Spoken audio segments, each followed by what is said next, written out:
but she said trust me. These are the stories we will tell. As I stood frozen, infinite, I almost fell. But I got a feeling and my heart starts beating, a sudden rush of feeling alive. This is freedom and I won't change, I won't phase out. I know.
Alright, we'll get started in just a few. I'll give it maybe about 1 or 2 more minutes. Getting some last things done. But yeah, we'll get started in just a few.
Alright. Let's get started with this. Might as well. Let's do this. Alright. Welcome back, everyone. Turned on the... Actually, no, the music's already off. Haha, never mind. I'm silly. Alright.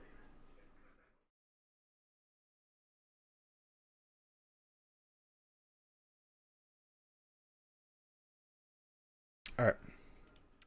Welcome back, everyone. It's been a while.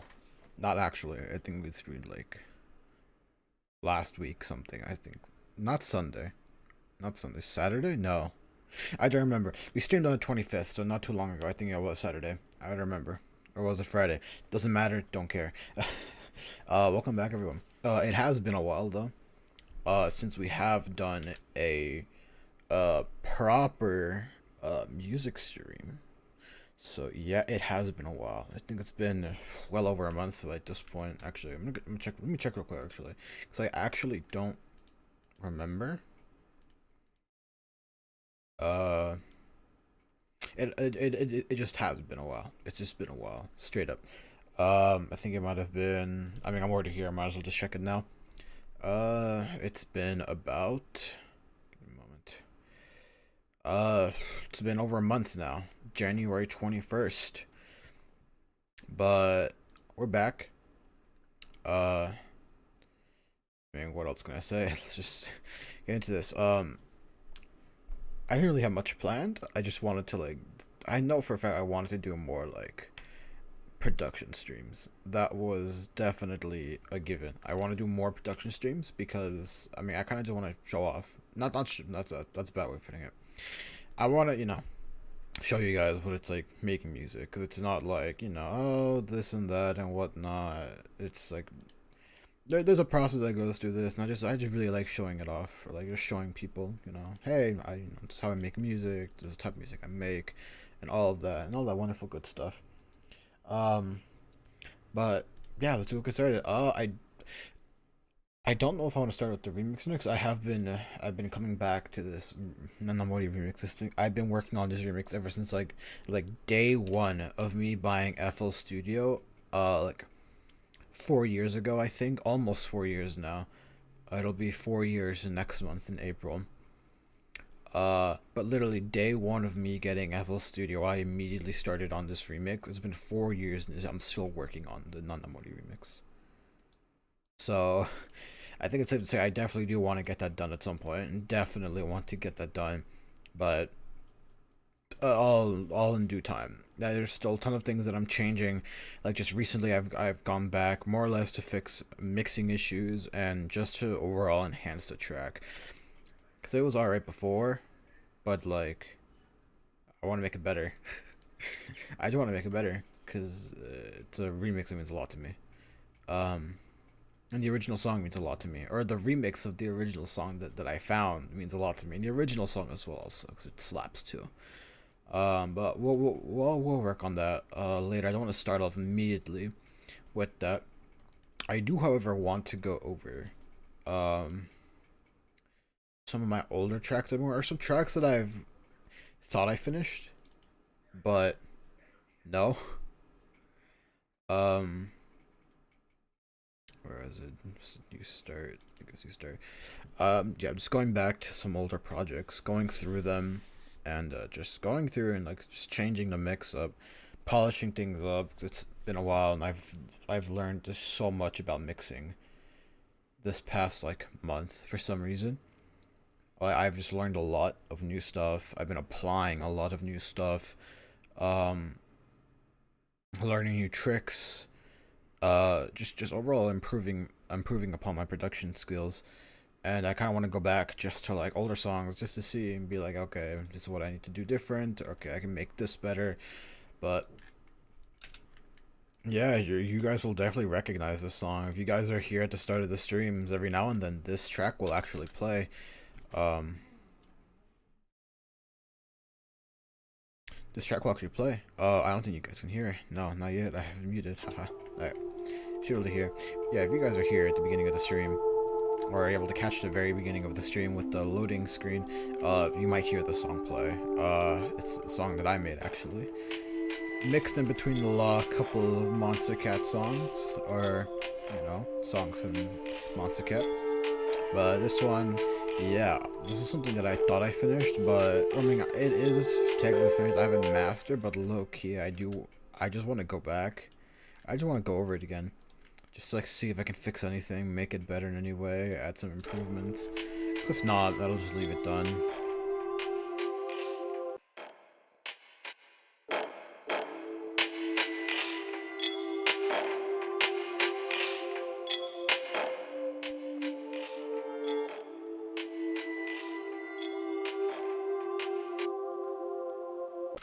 Cause I have been learning a lot. One of the things that I have been focusing on a lot, very heavily, um, is, like the stereo field, if that's even the right way of saying it.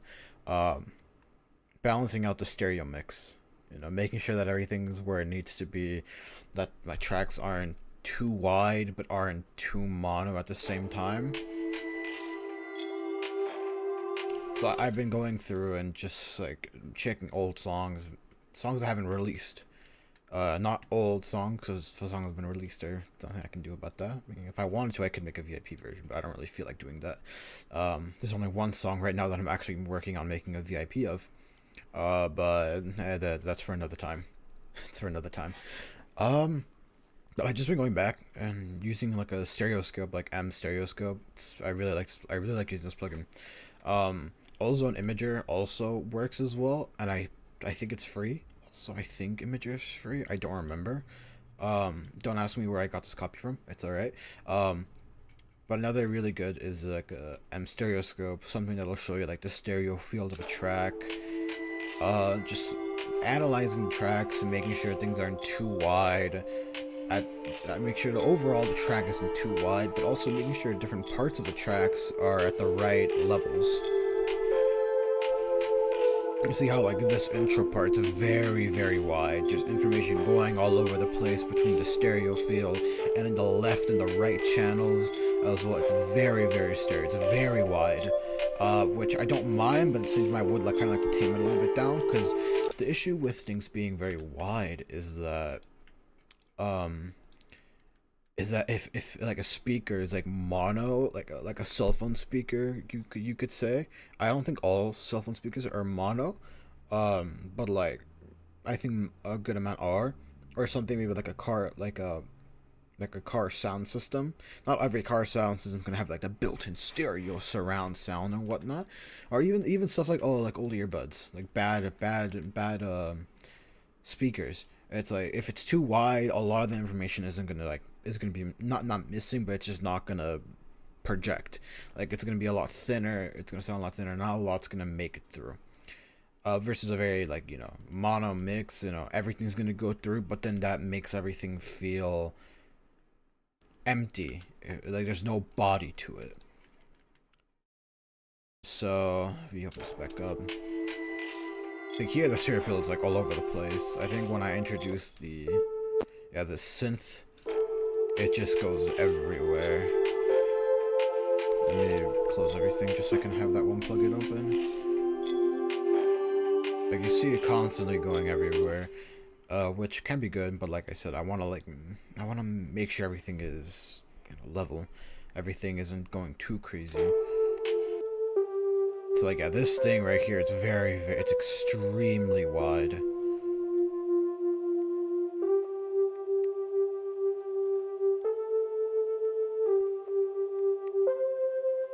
And I think I even have like some side EQ going on as a little bit of side EQ.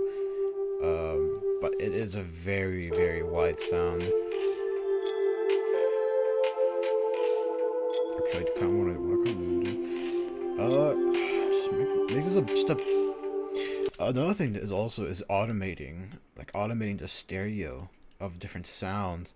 Like this sound, it sounds fine here, but like let's say at the drop I want it to be a bit more mono, so it maybe cuts through speakers a bit more, makes it a bit easier to hear. I might automate this to make it just a bit more mono during the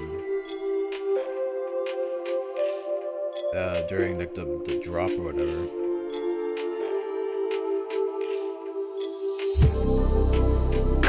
But then you see here, the intro is very wide, but now the actual drop itself is a lot more mono. It's not completely mono, but it's not as wide, which is nice, because this gives it that body, like that thickness to it. And what I like about the stereoscope is that it tells you on the bar right here, like the width. It's at 33%, and then the very bottom mono, and then breaks like these are very, very wide. So you can see it in here, it's like going all over the place, and immediately when the drums and the bass all kick in, it just tightens everything together and gives it like a super, what I like to call like a warmth to it. When things are sufficiently mono to where it'll go, well, you'll be able to hear a lot of elements, but everything sounds wide at the same time. There's width, there's body to it. So, and we'll hear, oh, I closed it. Yeah, stop doing that. Like here, it's a lot more wider, but because the drums, the kick, and all that's gonna make it a bit more mono. Kind of bounces out right here, and then obviously the drop or whatever happens again becomes a bit more mono. So this one I think is a bit more wide than the previous one. The second drop.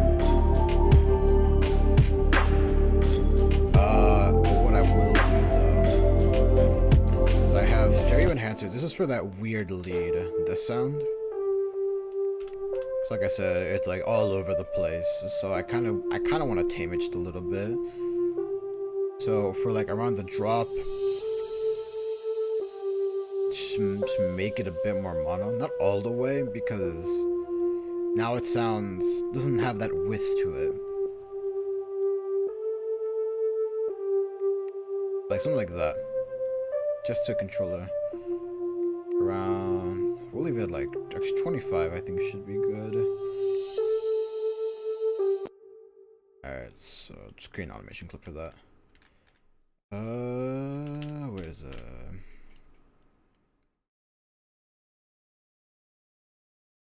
Just copy the value, and then this is the 17th bar.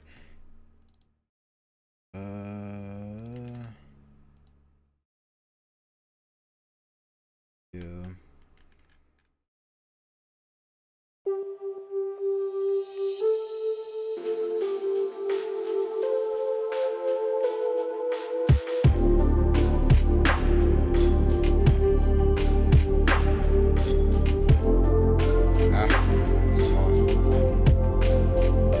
Actually, no. I need to start doing this more often. If you have to make this is a really cool trick with FL Studio with the automation clips. If you are having to automate something, like automate a setting, whether it can be whatever. In my case, it's the stereo separation on this lead. If there is a lot of control over, I don't really know how to say it. I don't know how to say it precisely. Like if there's a lot of values that you can change to and whatnot, but you're only trying to make very slight adjustments, what you can do is trying to open up the plugin. So here I said I wanted the stereo separation at 25%. So 25%, you copy the value.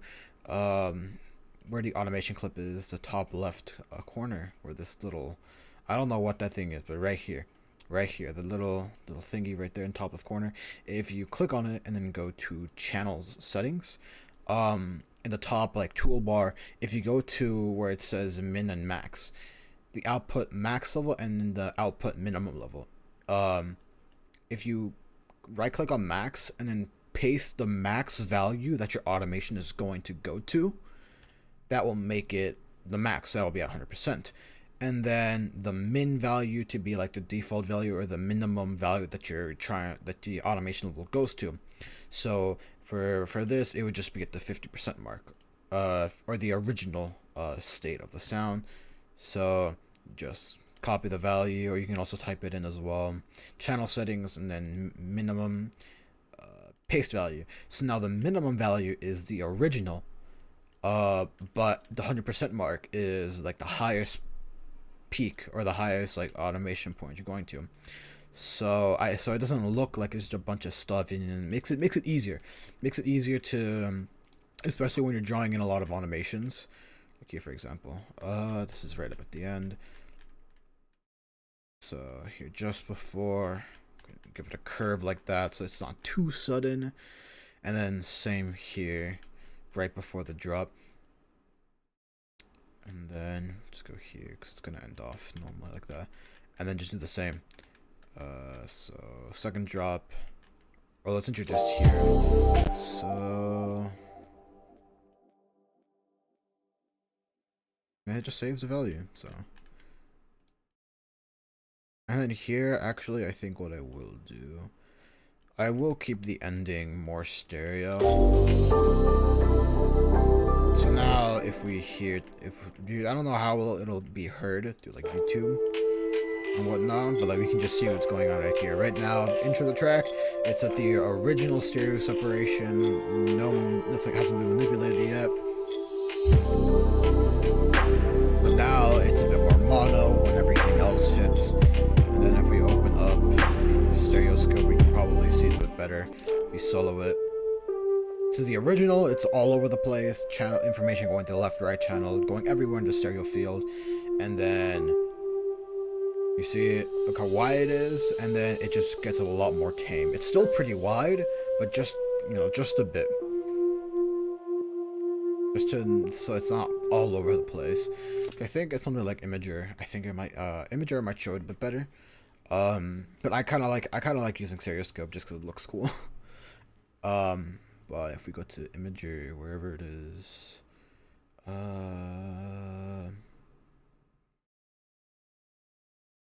like Spatial Ozone on Imager, like razor here.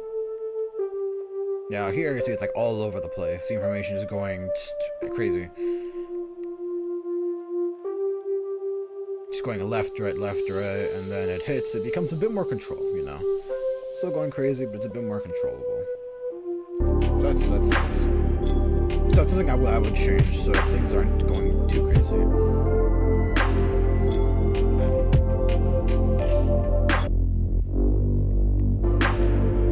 Then maybe I might.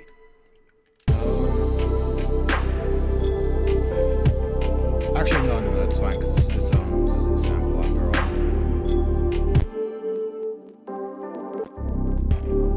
I was gonna say I might make a separate sub for the race, but I forgot it's its own one shot.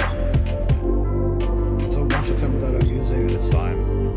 Not everything has to have a super clean sub to it. There's something nice about something being a little bit dirty, you know, or it being a little bit messy. Especially when it comes to stuff with like more of like a lo-fi or lo-fi sound. It's like, so you want to make something sound bad but good at the same time. You want to make something sound as good as it can while being bad. That's basically the whole essence of lo-fi. That's the whole aesthetic of it. You want to take something, you want to make it sound like it's been worn down, but at the same time, like in overall context, you want to make it sound nice, but have that worn down feel to it. So like if you're making lo-fi, or if you're going for more like a worn down aesthetic, you know, don't focus too much about like make sure that the mix is super clean, you know, whatnot. Don't get too wrapped up on stuff like that. Don't get too wrapped up on stuff like that, because there's nothing wrong. And if you do want to do that, you know, all more power to you, do it and whatnot. But like, I think if you really want to, there's something there's just something a bit more almost human to it when there's like mistakes, or in this case more like planned mistakes that may happy accidents, of whatever you want to call it. Like this song, it's like it sounds old, it sounds mysterious, it's not super clean, but that's kind of the vibe that I'm going for with this. Now obviously at the same time, as I say that, you don't want your song to just be a complete mess either. You don't want to make a mess out of your song. You want it to sound coherent. You want it to be cohesive as an entire track or as a song. Which is stuff like effects coming in and whatnot. You could add tape stop to sounds, vinyl crackle to an entire song. I mean, I got freaking a micro cassette noise going on in the background of this song. Just going on in the background. It's just soft little touches like that.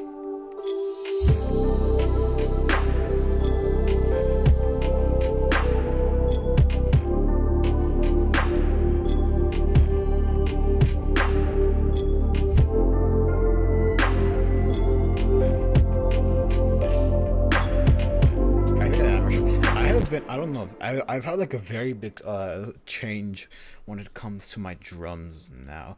I use Diablo Light on every drum bus that I have. I will have Diablo Light on it, just to give the drum some more punch, some more oomph, and then I'll dial in the mix and adjust the output to like try and like, you know, match the gain from before and after the effects and whatnot.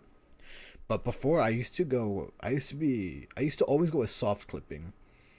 But lately I have been like we're going to, just screw soft. We're going hard clipping this time, and just cranking it up. Well, not cranking it up, but like doing it with hard clipping instead. A dirty feel to it.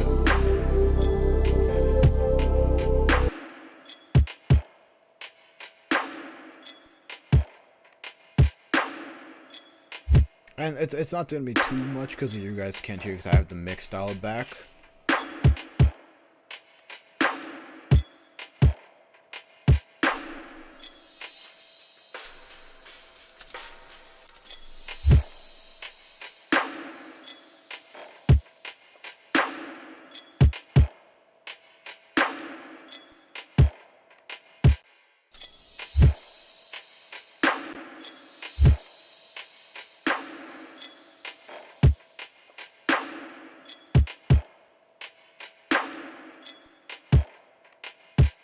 Okay, I think it's about level 9.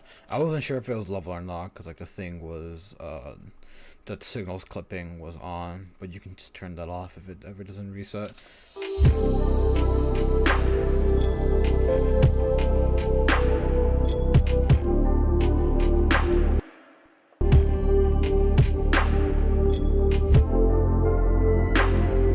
Here I got...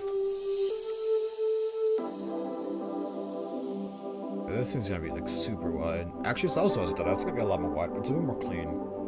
It's a bit more balanced at the left or right. It's just very wide.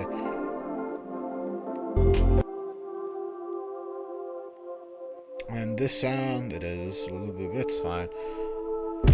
Because these things are this, and they're not supposed to be like super upfront. It's kind of supposed to be like an atmosphere. It's a very atmospheric song.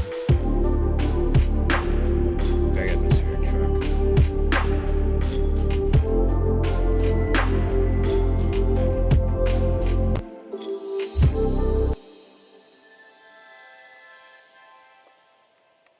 And the violins.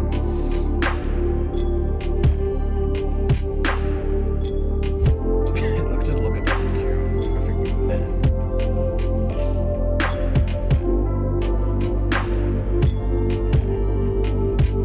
There's something in the background that gives us a really off feeling.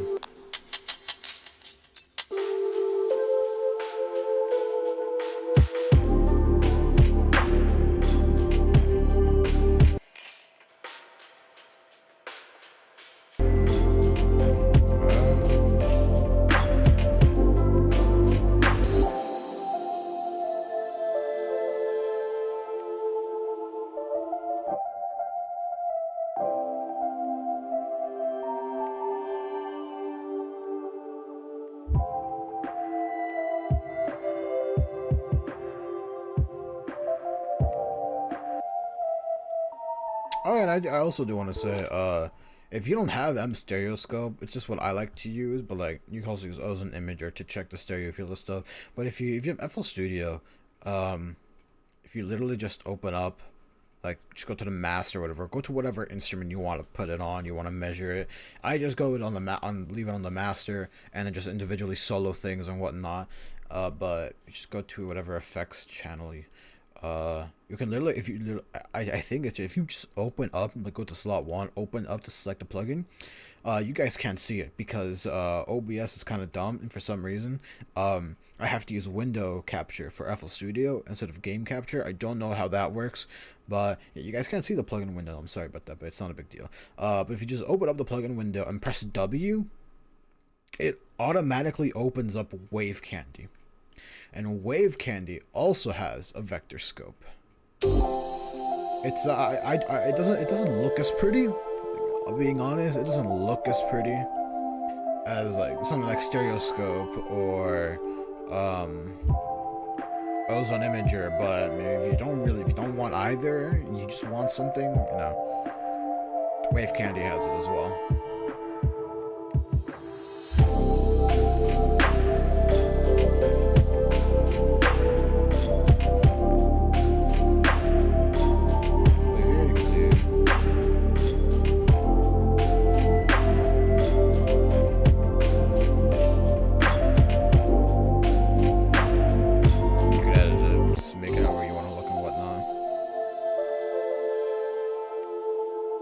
Right here, it splits it up into your left or right channels. left right channels and whatnot. But yeah, that's also another one. I personally don't really like how it looks, Wave Candy, like the vector scope for it. That's why I use stereoscope, so I kind of like it. Looks cool. That circle looks nice. I don't know why.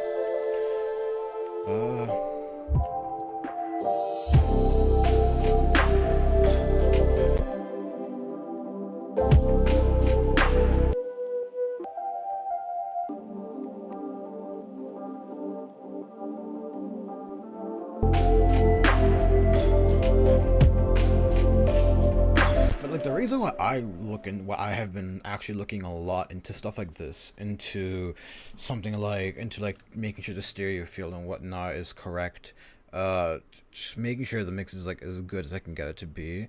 It's because recently, or like not super recently, but like, I listen to a lot of music in my car, on my way to and from work, and just wherever. If I'm in the car, I'm listening to music. I have my phone plugged in, and I'm blasting Spotify, or maybe not always blasting, but I'm listening to music on my phone.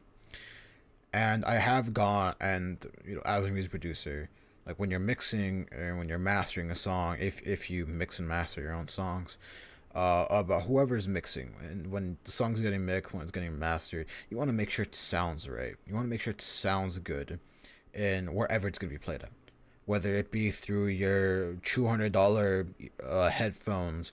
You want it to sound good there. You want it to sound good whether you're using cheap freaking earbuds, the freaking $7 earbuds from Walmart. You want to make sure it sounds good on there. It's going to sound good on those earbuds. You want to make sure it sounds good if someone's playing it out on their phone speakers in their car, and a freaking sound like a huge club system or whatever, or like a freaking concert or whatever. You want to make sure it sounds good wherever it's being played at.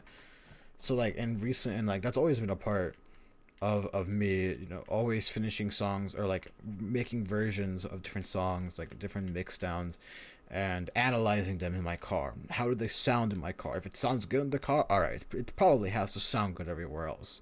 But like, obviously I go and check out, all right, how do they sound on my earbuds? How do they sound on my headphones, the ones that I'm wearing right now? How do they sound on the phone speaker, on the freaking my monitor speakers? I don't have actual like studio monitors, but like I sometimes do, or like I don't really do it, but like I will listen to some music or like play music out using the speakers on my PC monitor. So my monitor has built-in speakers into it. Whether or not it'll sound good on there and whatnot on my phone.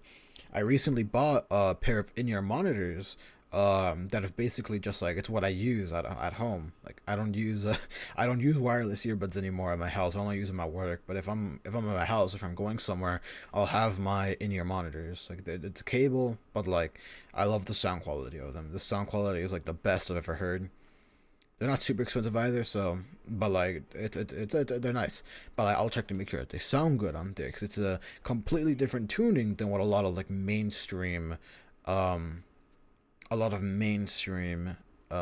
headphones or earbuds are doing right now. Stuff like it's a lot of like a lot of stuff is bloated, or is like they'll boost up the bass, they'll boost up the highs, giving you the freaking concert feel, whatever. You listen to music, there's the bass is pumping and whatnot. There's nothing wrong with that if that's what you like. But when you start dialing things back down, you start to when I got those in-ears, I realized that like, oh wow, the bass from my earbuds, from my wireless earbuds, they're like drowning out so much of the songs that I really liked. And when I listened to them on my in-ears, I was like, wow, I can hear everything and where it's supposed to be in the mix. All right, I didn't even know that I could hear this sound on my right ear and whatnot, stuff like that. But like, because of that, I've been focusing a lot more on like trying to get like a really good mix down, so that I can get so that the mastering stage of everything can just be elevated to the next level. That's why I've been focusing a lot on that, just making sure my mix downs are not perfect, because it's never gonna be perfect. What I say might be perfect now, if I go back and listen to it a year in the future, I might listen back and be like, oh, this isn't perfect. I probably would do this instead of this, or I would fix this, or this is garbage. Why would I ever mix it? Stuff like that. But like for now, it's what it is. I like it. I'm happy with it. All right, it's mastered. Let's get it out. Boom, done.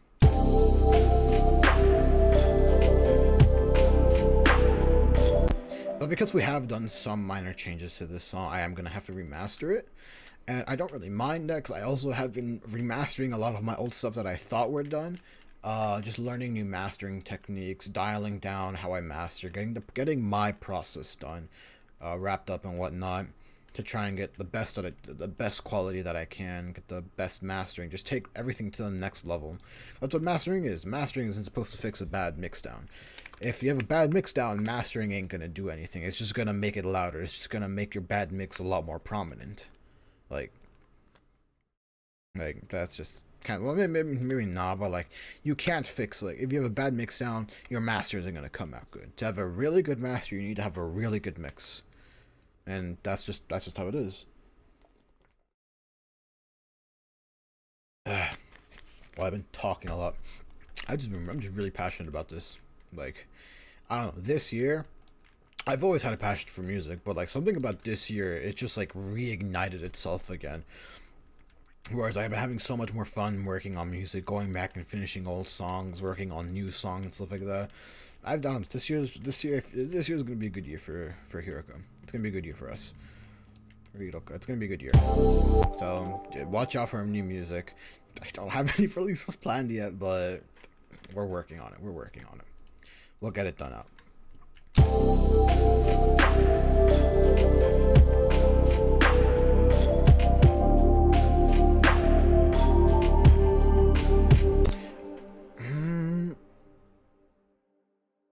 I mean, I kinda do want to.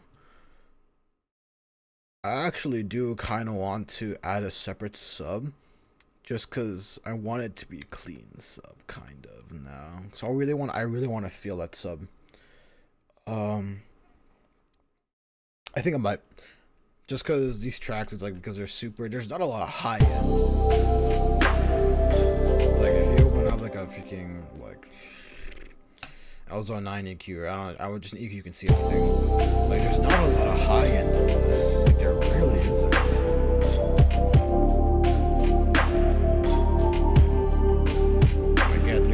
Just isn't, or actually no, maybe something like span would have been better. What am I doing opening up an EQ? You can just go to span.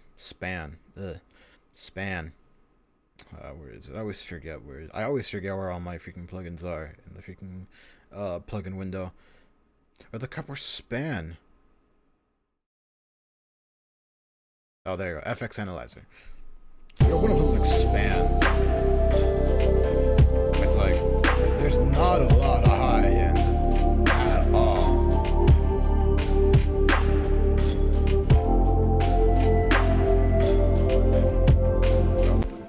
Low frequency inspection.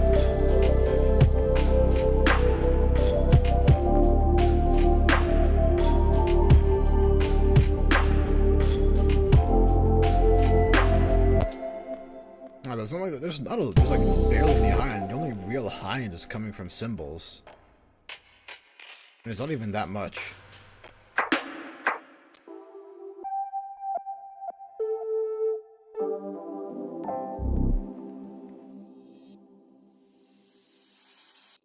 Like, there's just not a lot of high end, so I kind of do want to make up for that with like with bass, I guess.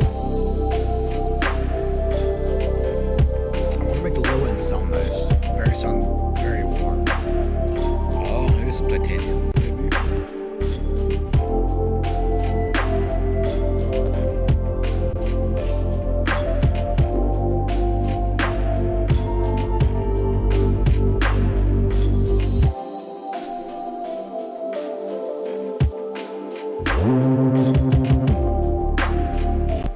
Let me hit that again.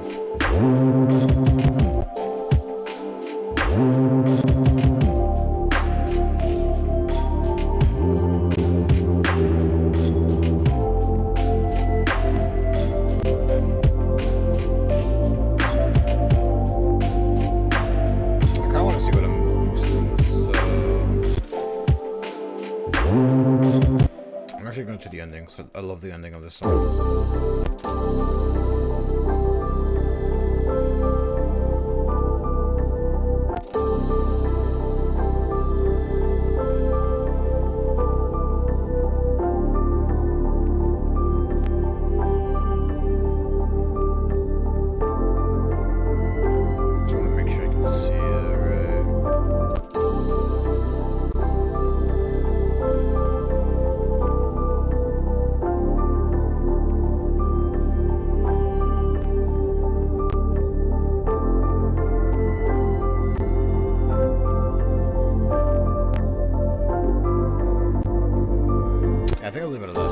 Just a very slight boost, don't want a lot.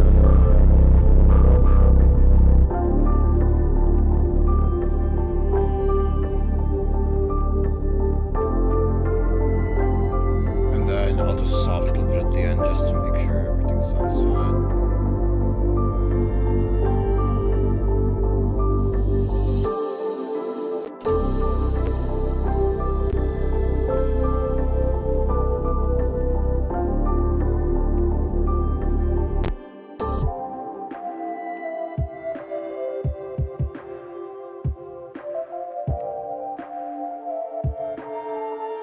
Actually, I'm gonna go into the side chain.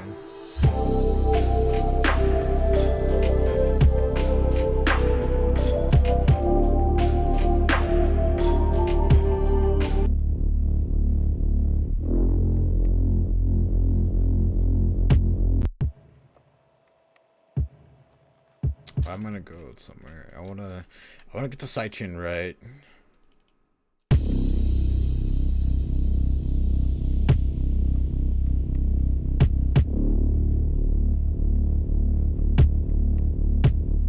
I'm gonna open another box just so I can see.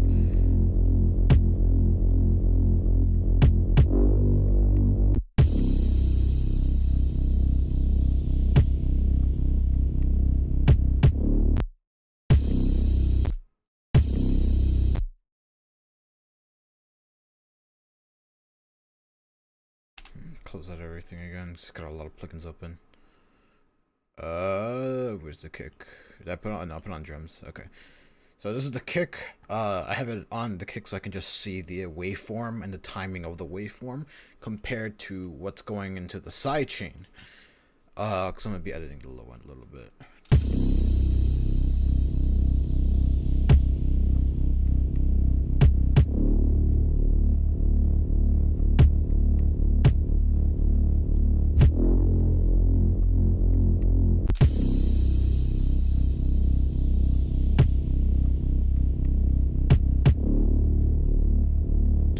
See, actually,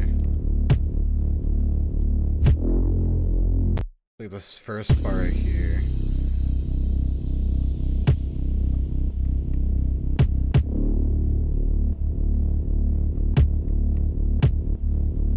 It'll do it with the snare as well, and that's fine.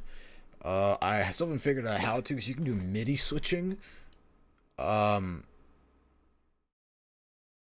But I haven't figured out how to make that work. So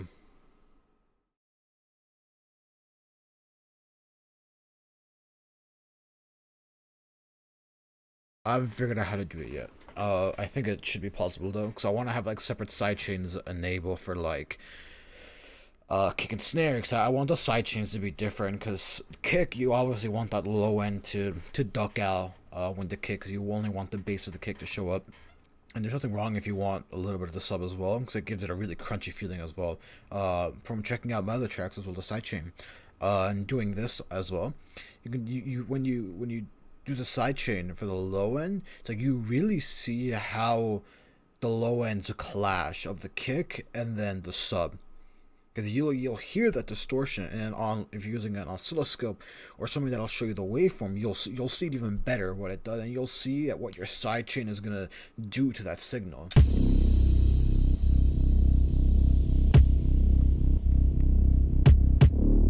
You can't see it now because it's on different things right now.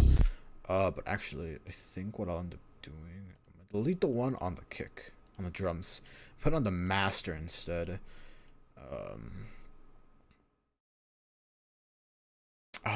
Where's shaper box? Okay. Volume. We'll have that there. We're just gonna match the settings so that everything's on time. Triggered a one shot, hertz, it's at 844.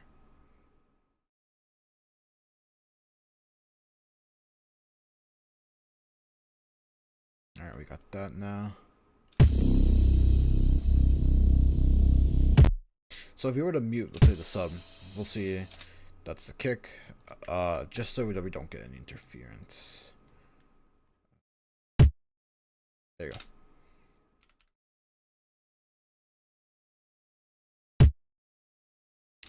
can see on here, that's the kick. I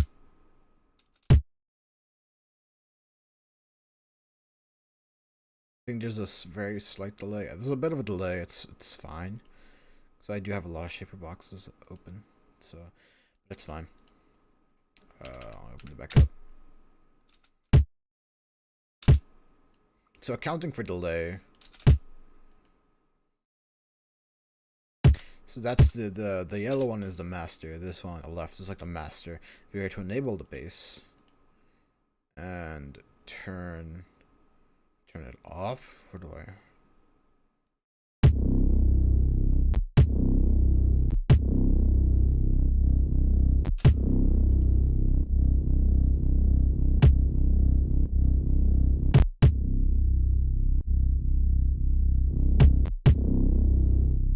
Alright, now what am I doing? We're gonna do that. You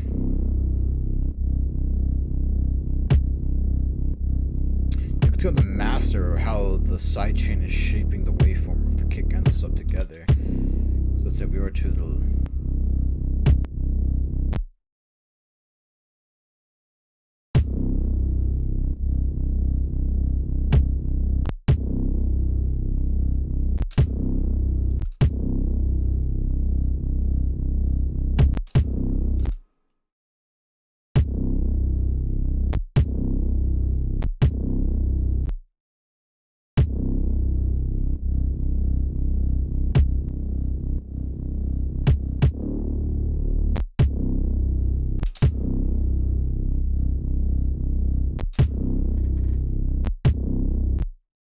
it's not too bad on here. There are some more extreme moves. That's why this is it's kind of it shows a lot more with other genres like dubstep.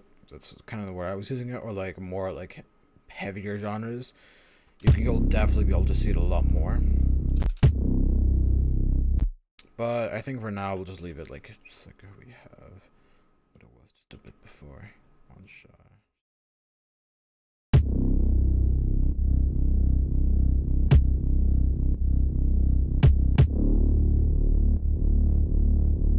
Just a cut off 77, like 120.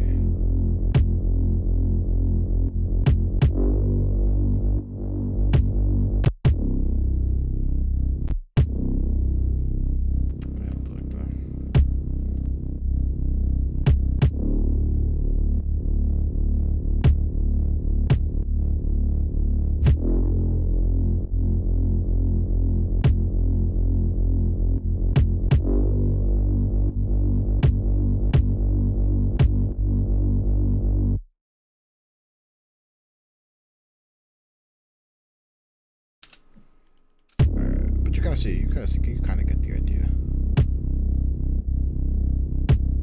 You match up the waveform, that's where you want it to duck, and you can just play around with that. Play around with how you want the sidechain, how extreme, or whatever, the shape of the sidechain and whatnot.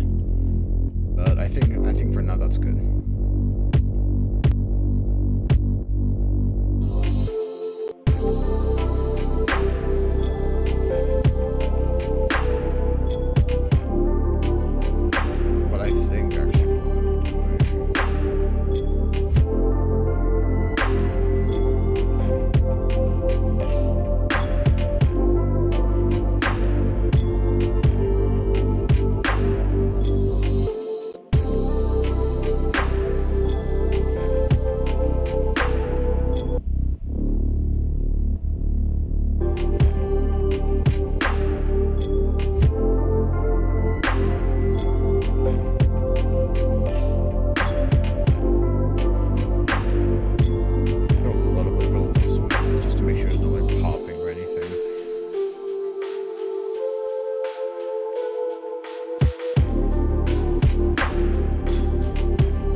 to kind of help out with making sure that, because if you compress it, the volume is going to go down because it's getting compressed after reaching a threshold.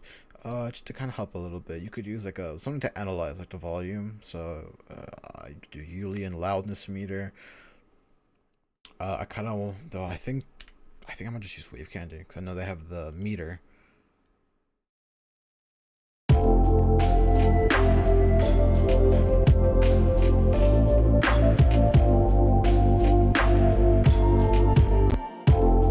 if we turn off the compressor, we'll see just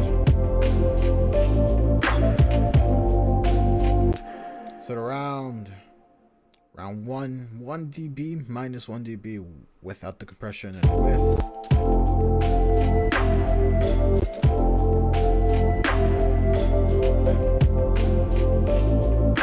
so it goes down around like about almost 1 dB in volume with the compression. So it's not minor, but it's kind of something. So you just turn it up just a little bit.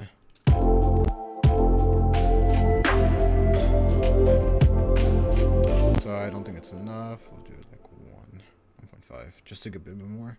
So that's a bit too much, so we'll just leave it at a 1.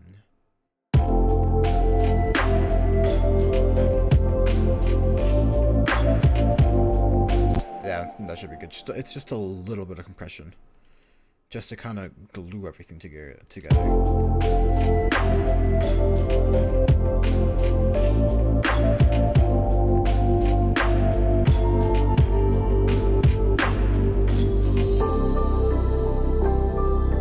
Just on the drums, I would add it for like the other buses, like for the synth or bass, but I don't think it's really necessary.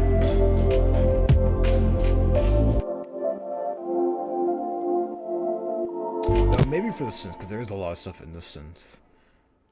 So I'll just open it back up again. So if I ever just normal setting, there's a lot of compression.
I think Wave Candy is actually much better at this. Should look that. I don't really need that right now. This is a without. So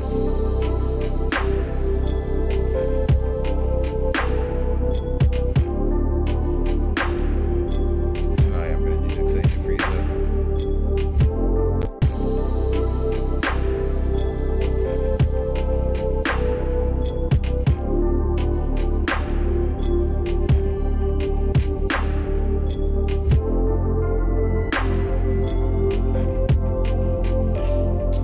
We'll just say for right now, just a bit below -2 dB, and then with the compressor, it's like you see it.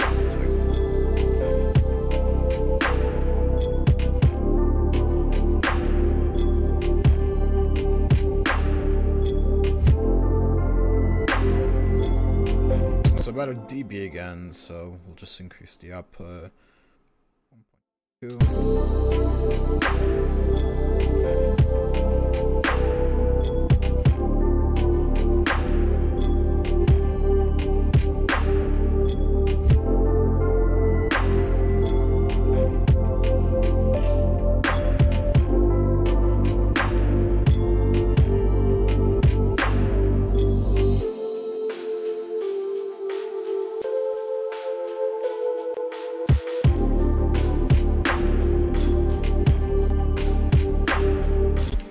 sometimes like here where there isn't a lot of compression or sidechain.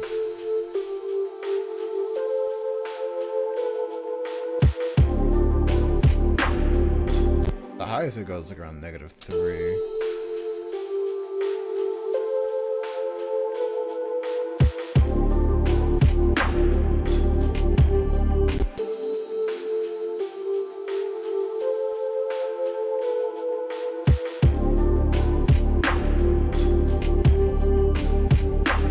So yeah, I think that's fine. That's about fine right now.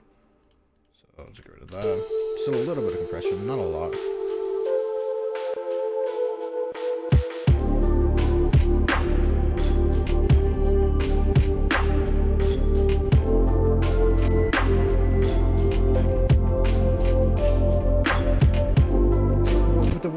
Just a little bit of compression, just a little bit of glue compression, you kind of see how it makes everything just sound a bit more like it's all one cohesive piece instead of a bunch of different things going on at once.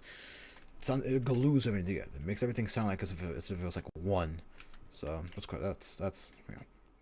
glue compression. So what it does, it's called glue compression for a reason. But I think that we're done with this actually. So yeah, this one we're done. New start. This is the song. This is the name that I gave the song. New start.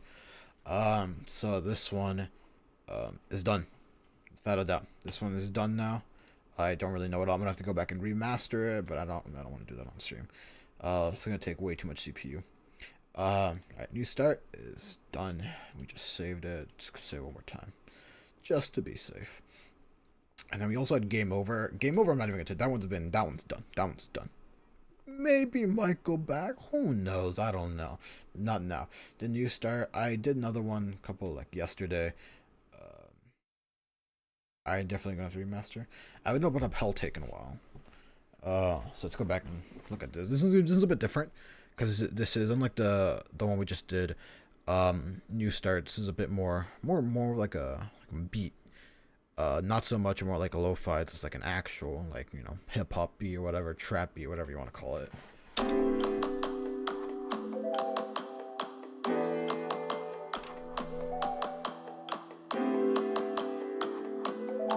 Let me open up my vector, my stereoscope. Dude, nice. This is nice right here. I like this.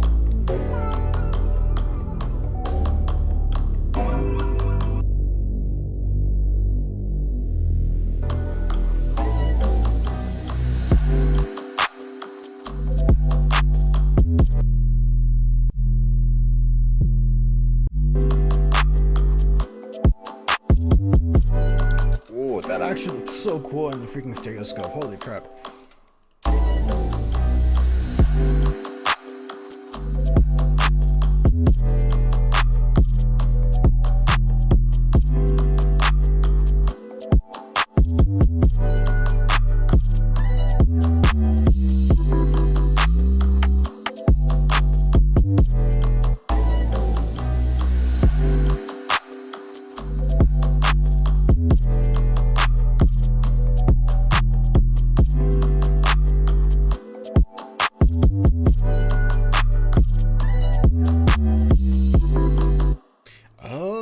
Sure, actually, because I had it the sidechain on the 808 to where it was only when the kick hit at the beginning of the 808, so that I would cut it out.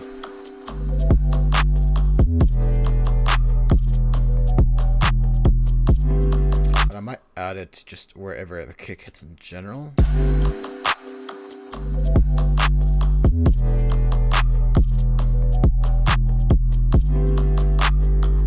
Yeah.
leave that one off, because I kind of like that.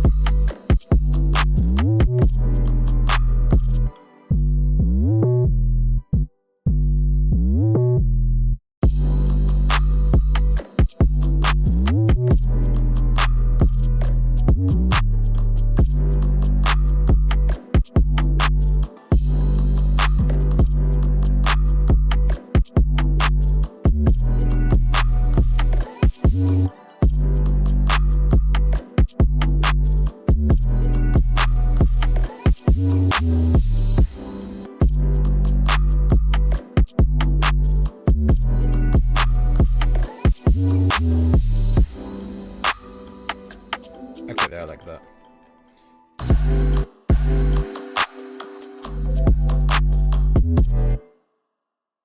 Now what we do is we isolate the master. No, what am I saying? Nah, I want to make sure it's right, especially with an 808. Definitely I don't want that clashing at all. So I'm like blind right now. I just can't. Straight up, I can't.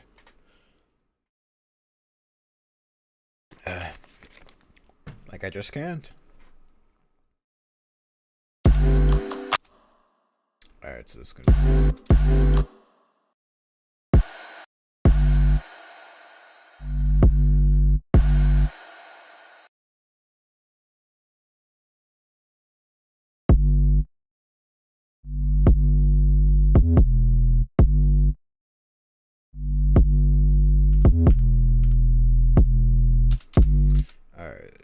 Box 2. These differences. Yeah, this is 2. It's its own separate. This 808 sidechain has its own separate sidechain.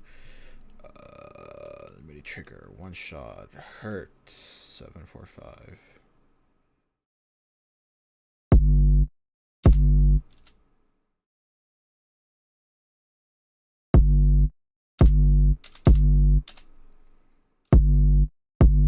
So I don't know if you can see it on the left. The left is the kick or the master. So if we were to mute the 808, that's the kick. And then look what happens when and then if we just do the 808 itself. It's being sidechained right now, but.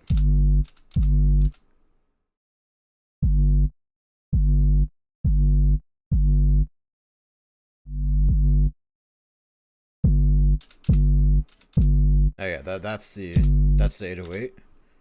Just a kick. See, at the very beginning of the waveform, it clicks. Turn on the sidechain.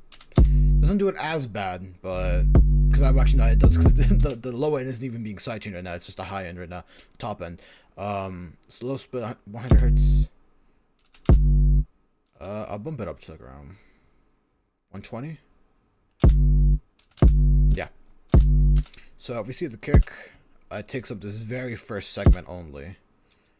So low end. Just do this just a little before or a little after. And now look at that waveform. It's clean. It's a lot cleaner. It looks just like the kick, which can be a good thing if you want it to. It might also not be the sound you're going for. So it really just depends. I kind of do like it clipping a little bit. Gives it a bit of crunch.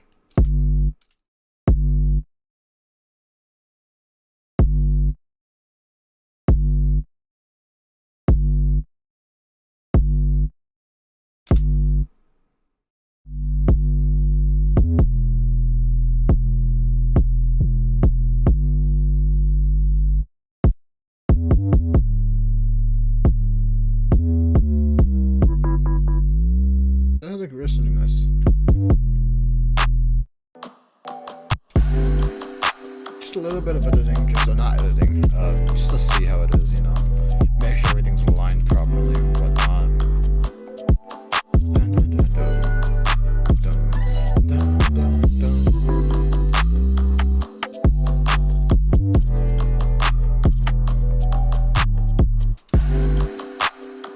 And yeah, just look at you see when the 808 hits, it goes to mono.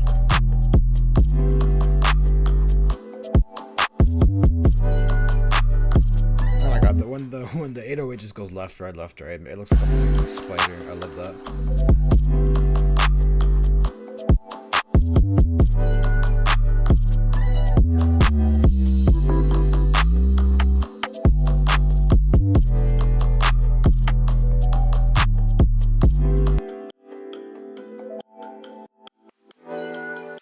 It's pretty wide. I like it.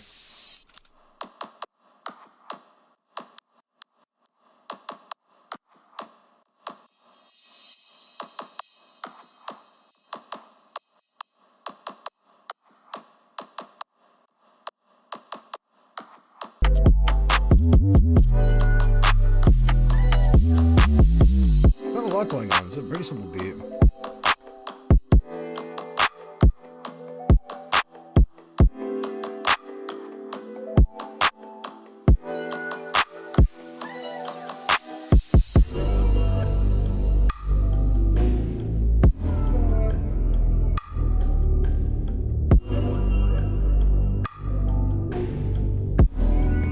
And then I'll leave the side chain on everything else just how it is right now, just because it's not like it doesn't sound like it's super prominent sub anyways, and I kind of like it ducking as well here anyways.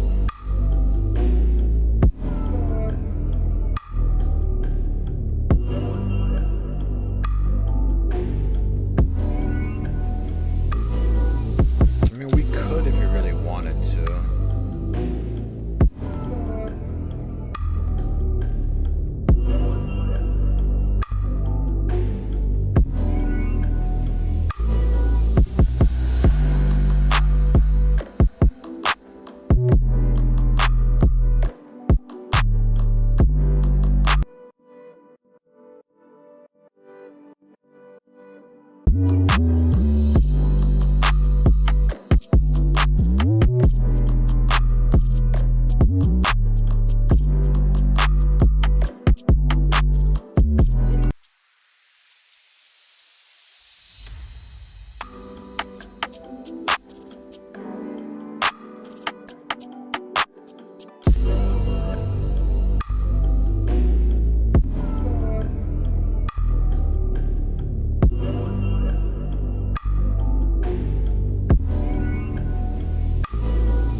This other sample is mixing it nicely.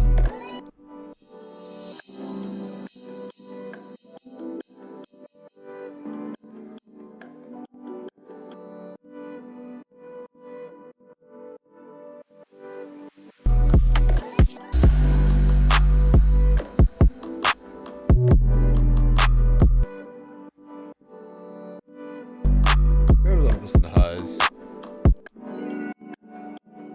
And then here we're gonna EQ.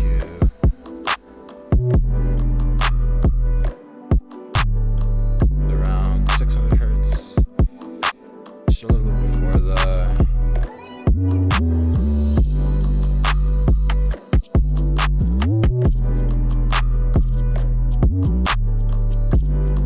a lot of mud.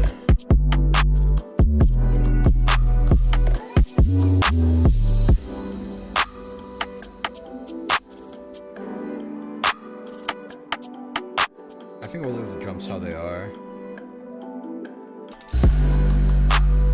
Yeah.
I'll do the same thing. I might do just a bit of compression to the drums to make everything kind of.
Alright, we'll do the same thing.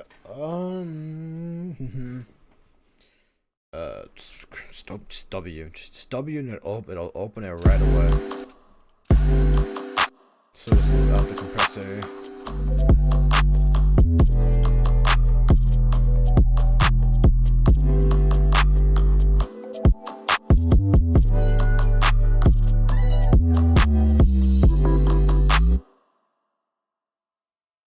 Highest around 1.3, and then with compressor now.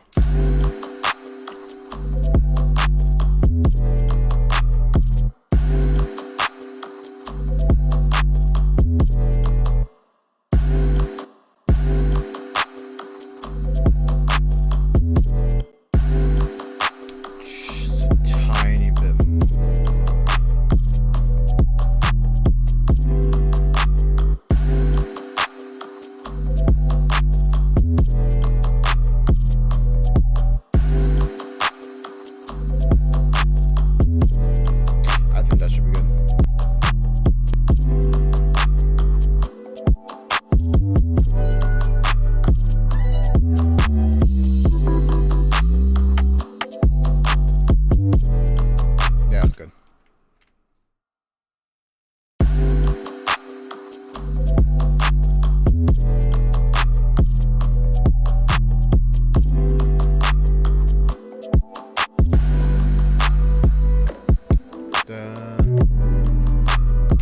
Welcome back, Abdullah. Good to see you again. Glad you're able to make it to the stream.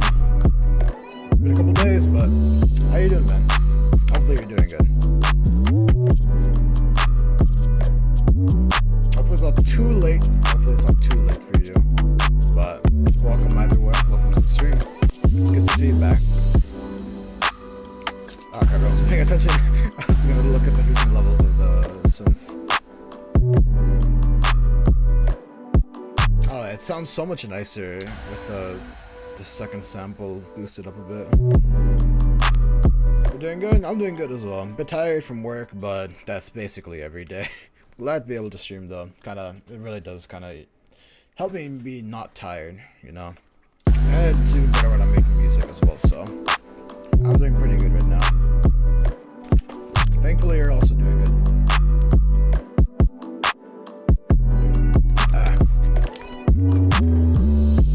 I am, yeah, I might as well just do it. Just a little bit of compression. A little bit of compression never hurt anyone. Who cares about dynamics anyways? Okay, on the synth.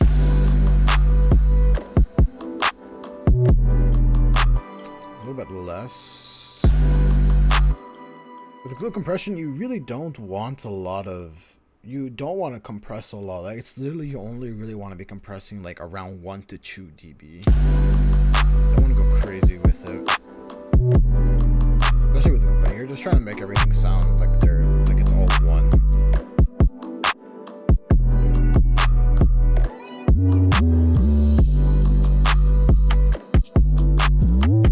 Probably like around 1.5.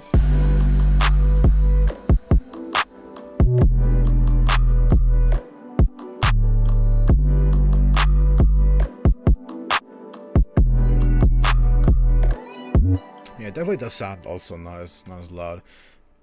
Just open up Wave Candy again. No, make it bigger, not smaller. Alright, so this is with the compressor without the glue compression. Look around like -6.5.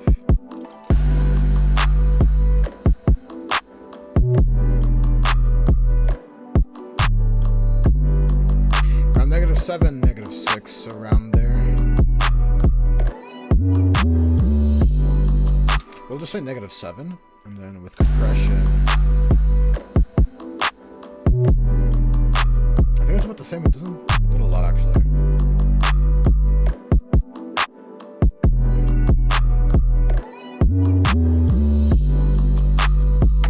Actually, yeah, it is quieter by just a little bit. I might up the threshold just a tiny bit, so a bit more.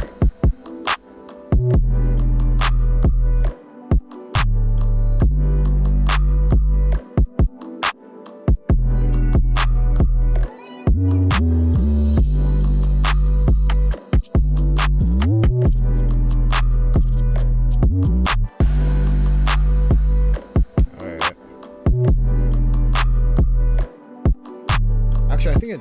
Oh, let me see.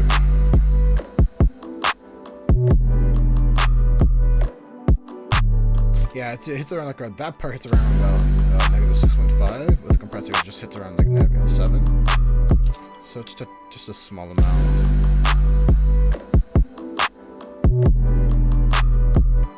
Bit more. Too much. Leave it at just 1. I think 1 should be good. Yeah, 1's perfect. Alright.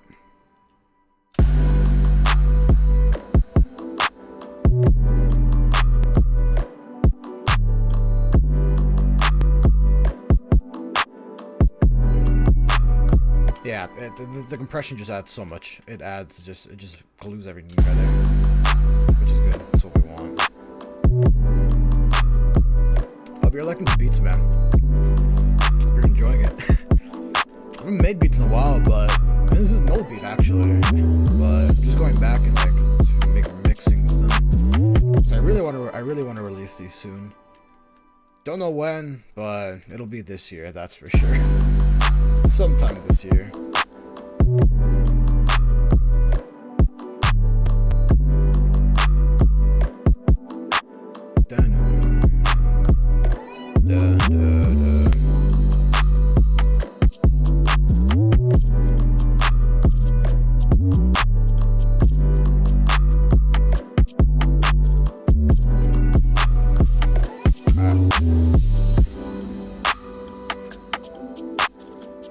Okay, I like how the I don't think there really is much else we can do to this. Oh, still deleted a bunch of stuff. I think this is good how it is now. Stereo wise, it's pretty good. It's pretty mono, obviously, because it's a freaking giant anyway.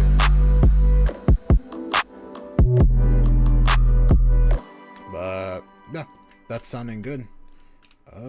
Time's only 7:30. Really? Dang. 7:30. Alright, so we did New Start, we did a Hell Take.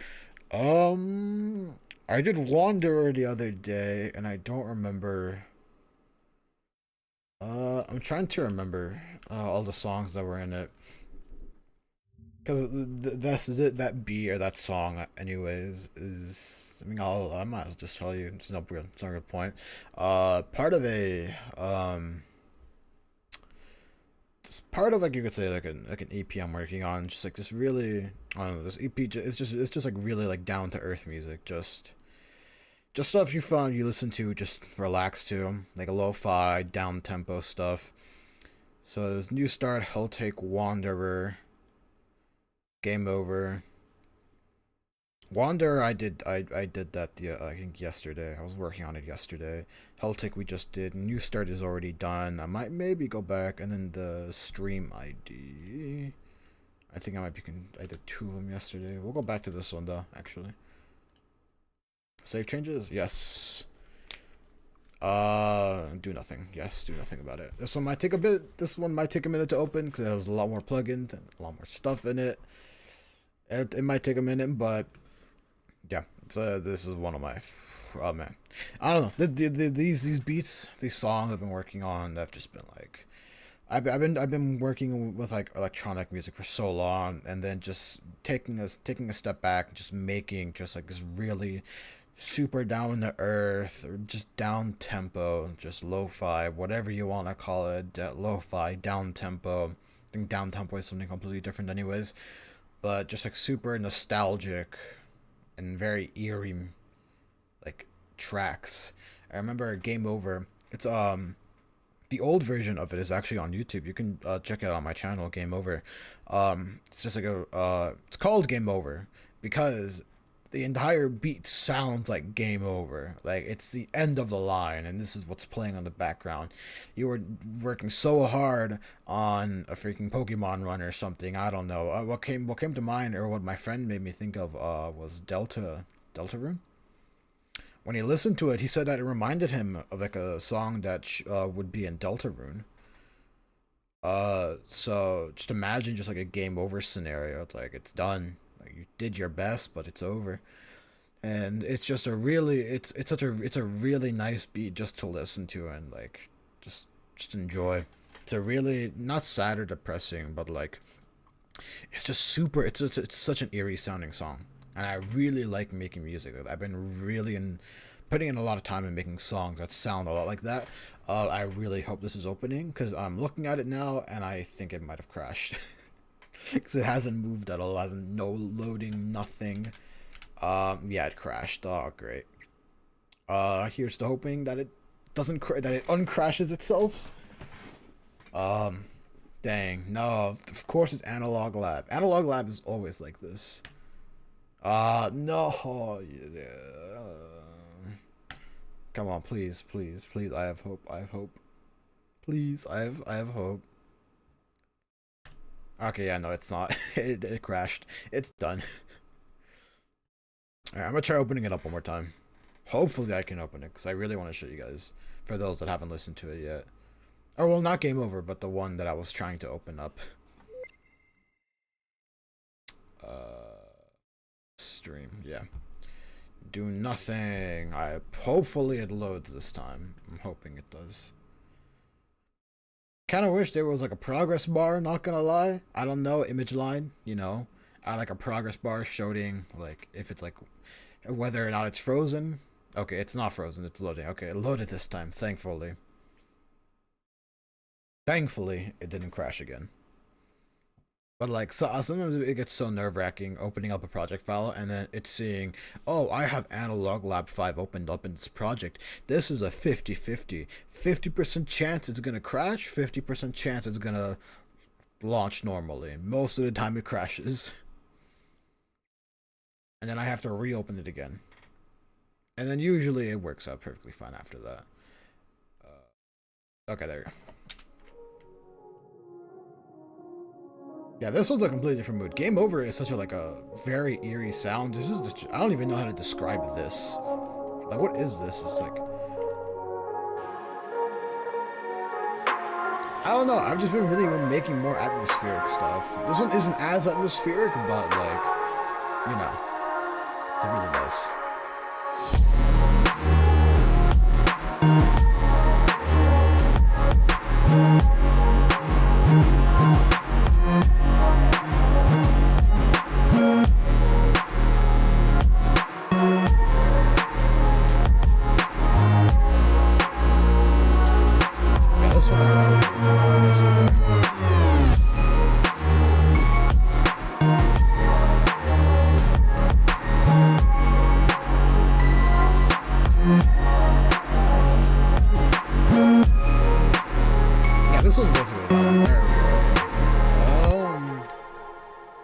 Could not save to the file. Why not?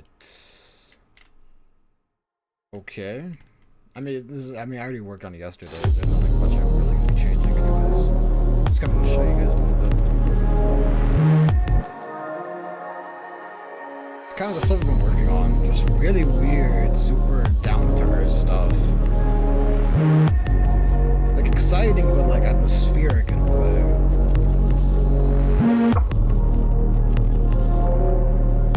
Something you listen to and just get like taken away somewhere else, like and taken to an entirely new soundscape.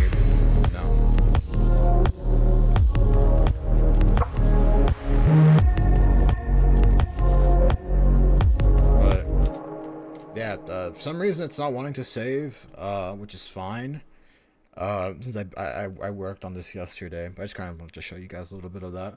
The other thing that I was working on is the song Save Changes, and if I put yes, okay, then don't ask me. Don't ask me if you don't even let me change. Yeah, don't ask me if it doesn't even let me save to begin with. Hopefully that's not gonna be too big of an issue. But like I said, it's basically done. I already have like a final mix recorded that I'm gonna be mastering later. Oh no, another analog lab. I think this one should be fine though. Yeah, it's fine. I'm telling you, I always get worried. I mean, when I see Analog Lab 5 show up on like the loading, it always freaks me out. I always get a heart attack because I never know whether or not it's gonna load or if it's just gonna crash my FL Studio.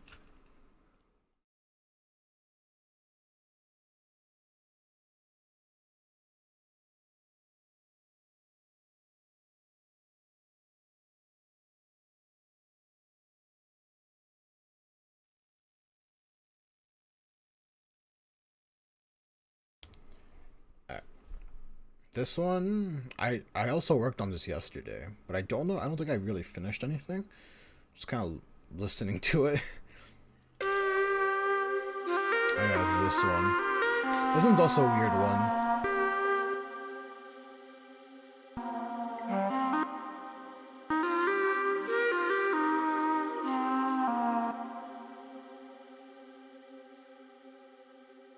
Oh, this one's completely freaking. Alright, never mind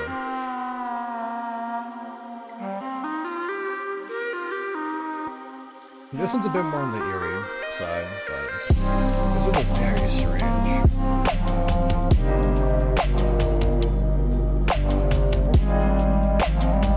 Yeah, I was also doing some stuff like impressions, stuff like that.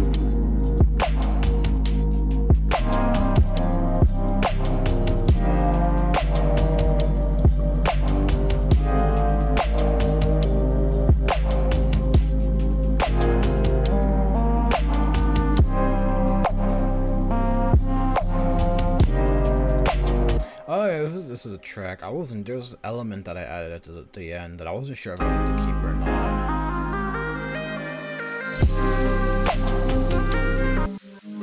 This weird like ARP.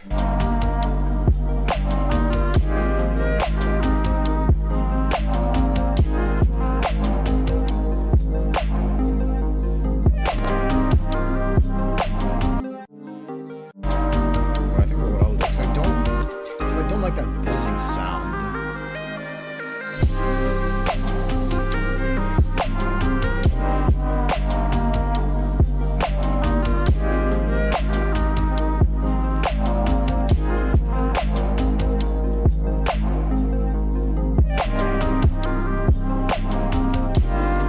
There we go. That fixed it. That fixed it. I don't know why I didn't do that yesterday while I was working on this. Just EQ that part out.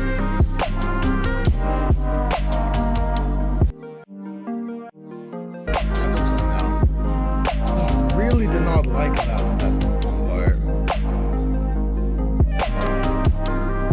I'll make it a bit steeper.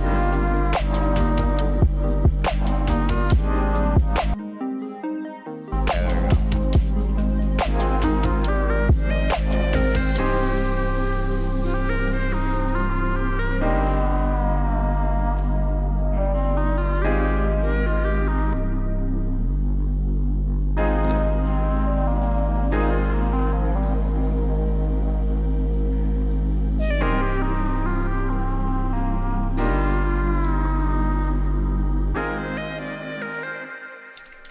I don't know, like this song, I named it Wanderer because I wasn't really sure. It just sounded like a very like a lonely sounding thing. It made me think of someone just wandering the world, wandering a barren landscape and whatnot.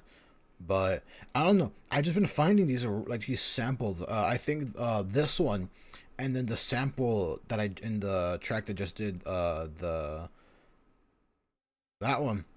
The one that I just did before this one. I think the main samples I got from like the same splice pack, from the same like sample pack on Splice, where it was these bunch of like just like weird like retro sounding like samples, stuff like that. I don't know. I thought they sounded really cool, and then I just making this and whatnot. Like adding halftime, adding whatever effects you want on them, stretching them out, repeating them. I don't know. Like I don't know. Something like that really been getting me. That's like whole entire EP or like that are these tracks are part of. Kind of, it's kind of what the EP's about. Just supposed to be like a collection of tracks that like, you know, it's kind of take you somewhere new. This track made me think of someone wandering a barren landscape, so I called it Wanderer. The music made me feel that way, so I made it. I tried to project that idea. I think there's a couple of other ones. Game Over being one of them. The one on YouTube and on just you don't. I don't think I upload onto SoundCloud. But like I said, if you go check it out right now, it's on my channel. Game Over. It's a very eerie sounding track. I really like it. That one's gonna be part of the EP. But the version on YouTube is an outdated version. I've since gone back, remixed it. Not like remix, and no, like more like actually I just went back and fixed up the mix of the song and then remastered it and whatnot. Well, actually no, just mastered it because the original isn't even mastered to begin with.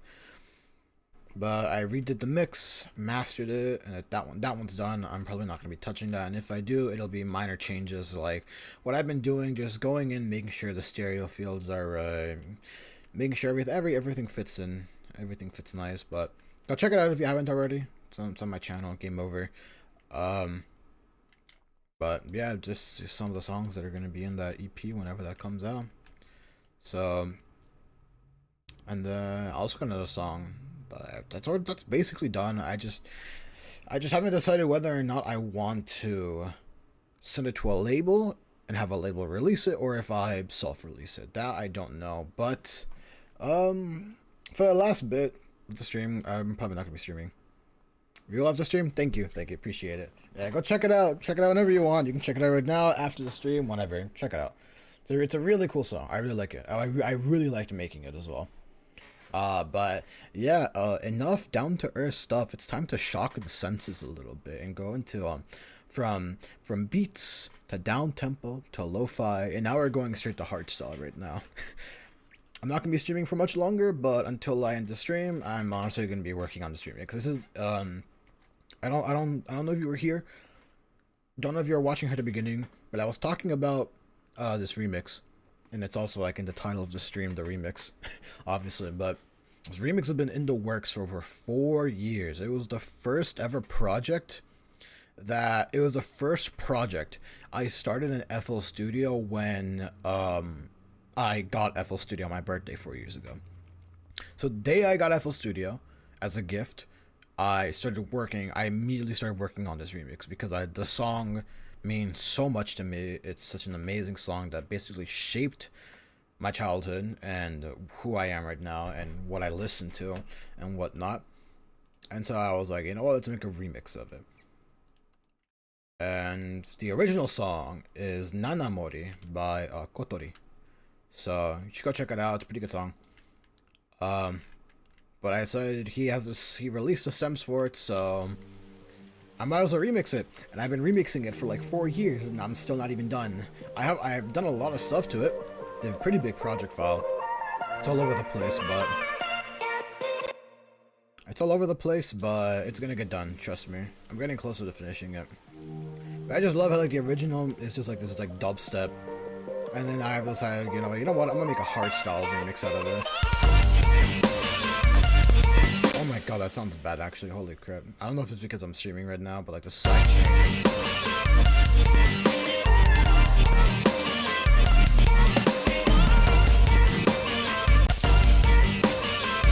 Oh wow, okay, no, I messed that up. Let's not do that.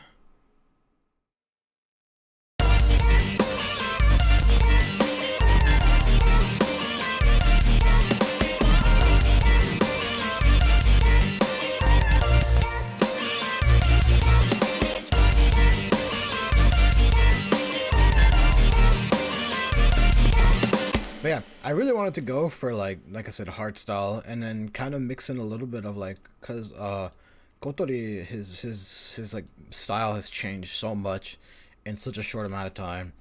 I remember listening. Well, actually, no, Nanamoni came out a while ago. I think around like 2017, I think. But and then listening to his music now, it's like, wow, this he's improved so much. So I kind of wanted to incorporate a little bit of his original, of like a style he's going for, because he mixes a lot of like rock elements with his songs now, like the drums, like the way he does his like his bass line, stuff like that, for like intros and build up, stuff like that. I kind of want to do that, but I'm not sure if I want to keep it anymore, because it just doesn't sound how I want it to. So it's something that I might end up just getting rid of, and then replacing it with a more traditional hardstyle, build or intro, whatever.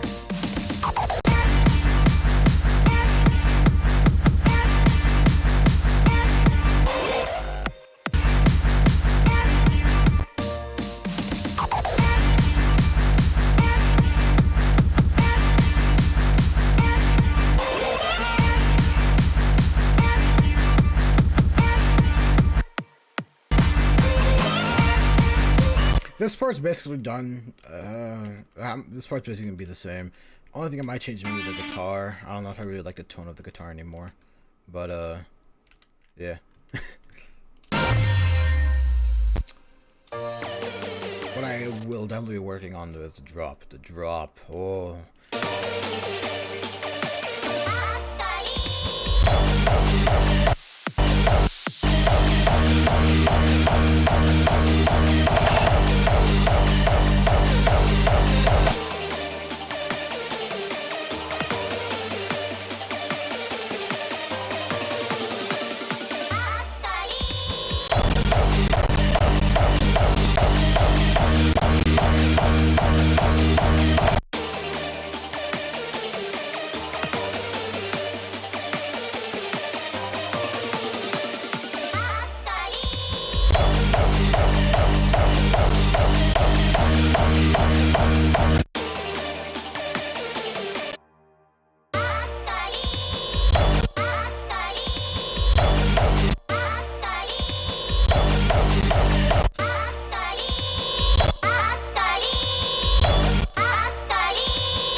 I'm definitely gonna make it a bit better. I just added this because I transition better for the next part.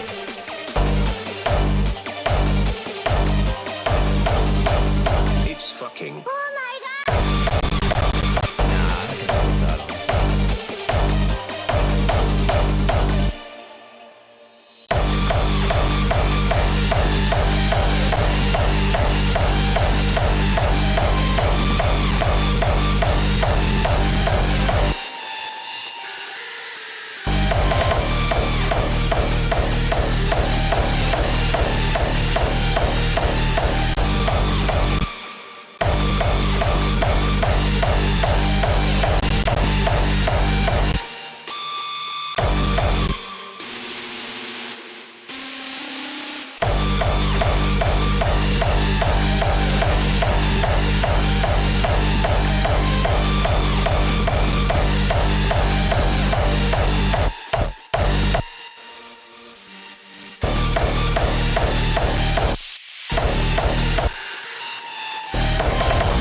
Oh, it's missing a layer. Dang it.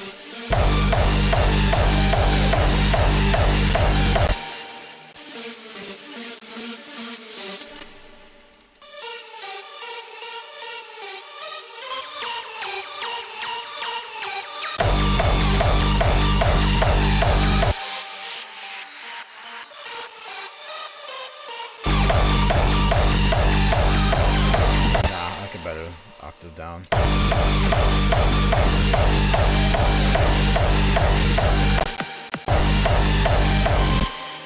Let's mute all of these. We don't really need those. We don't really need those kicks anymore because I changed the actual talk.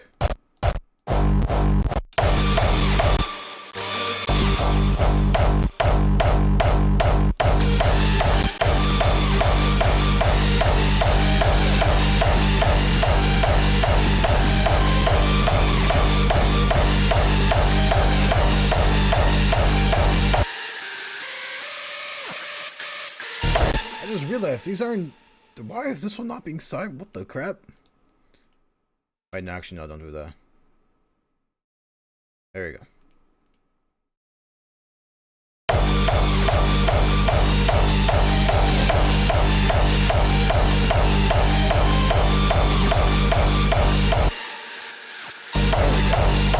I don't know why. I just not realized that it wasn't even being sidechained. That one screen. This one.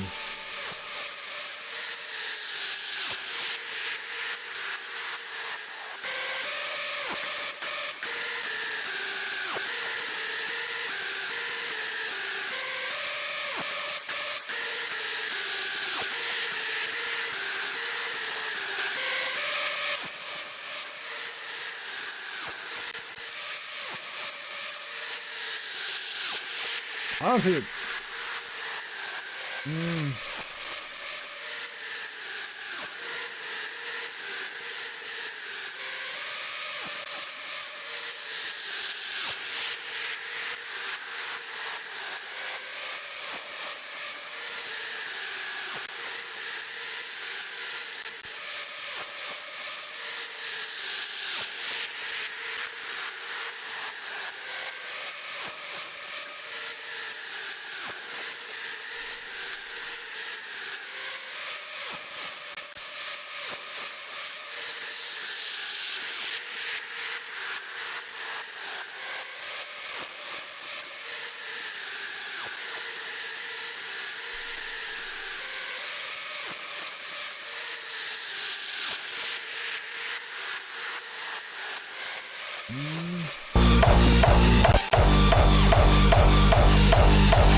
yes. I love the ending so much. I don't know why.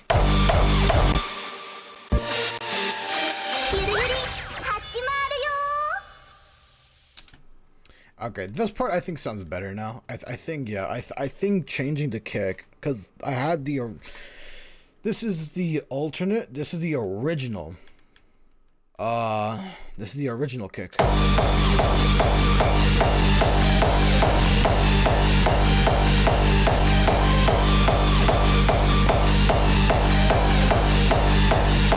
It doesn't sound bad. And if you go to like the drop or whatever, like the main drop.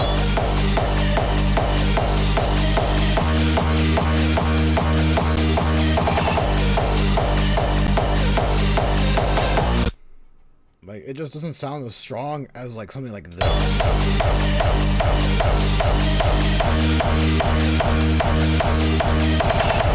It oddly also sounds cleaner as well. Actually, yeah, it sounds cleaner too. It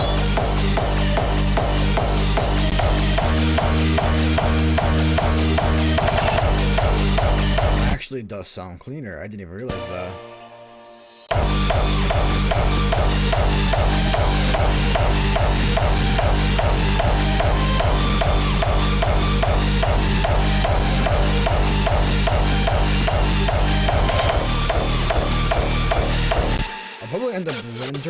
this. I'm gonna render this out really quick.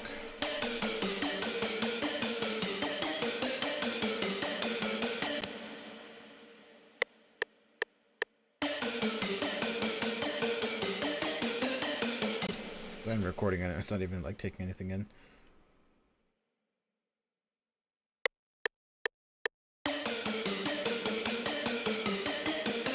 Let's record this entire spot right here.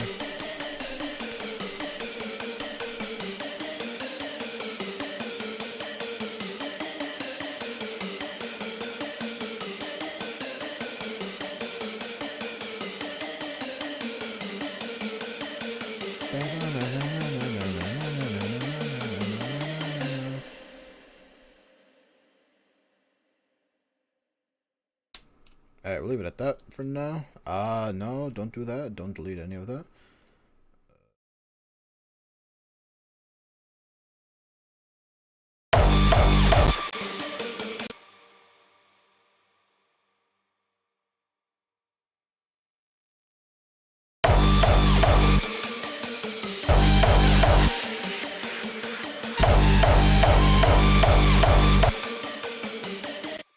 This, I think what I'll do, just add a bit of distortion, just to make it a bit more present.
I think I might have.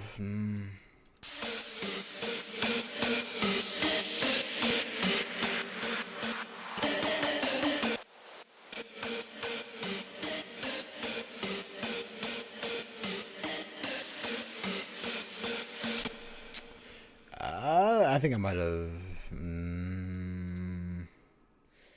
Nah, let's delete that. I'm gonna re-record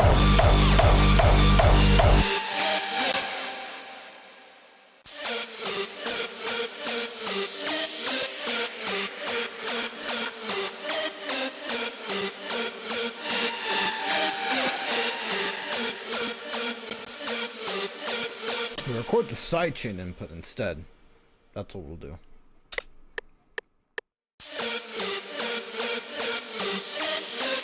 No, we don't have the sidechain afterwards.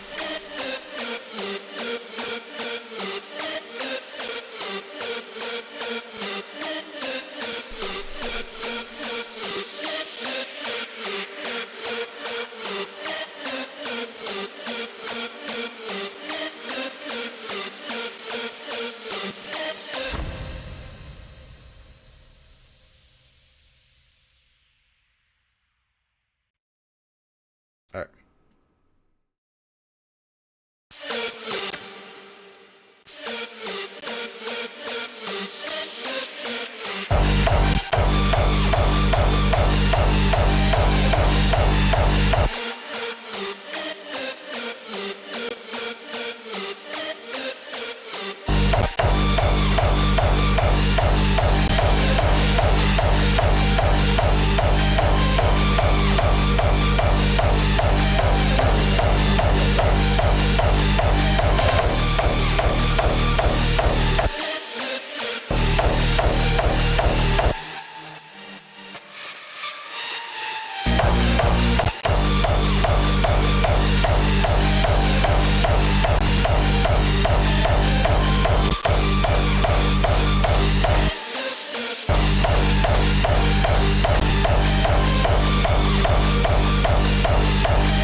like that. That sounds a lot better.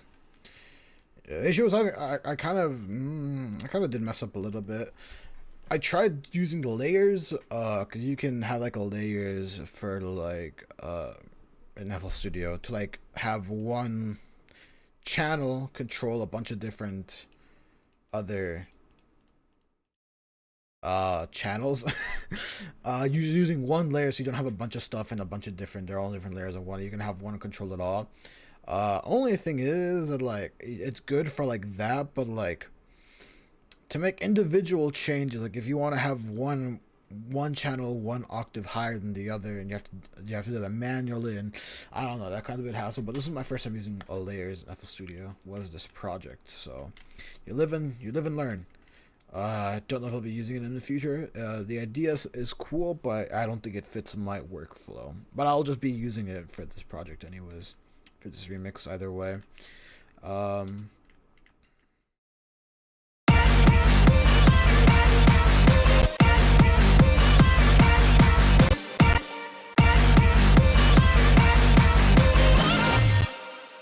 Where is...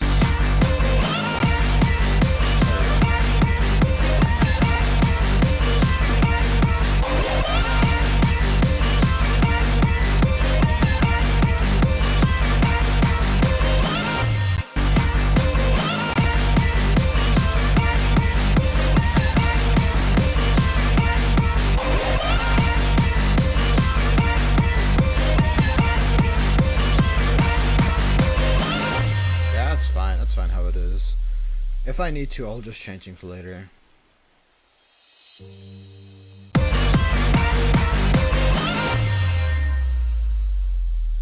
I should have the original samples somewhere. And I'm already stems. Oh my god, I forgot. It actually had like the actual like stems for the drop as well.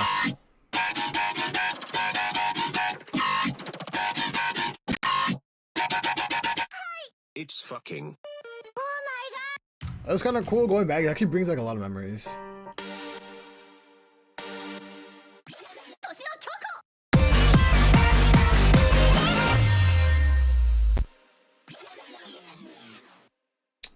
I'm pretty sure I used the tape stop somewhere.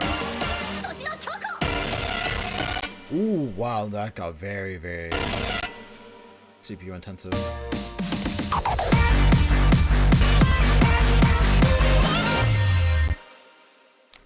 Do I use a tape stop somewhere? I swear I used a tape stop somewhere. Oh, I think here.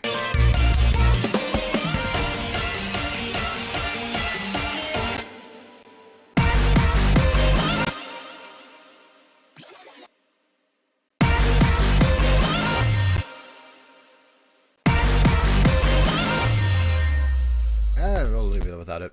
We'll leave it without it for now. I don't really like this big gap. It's an entire 4 bars of just nothing. Also, I don't really like how this ends. So.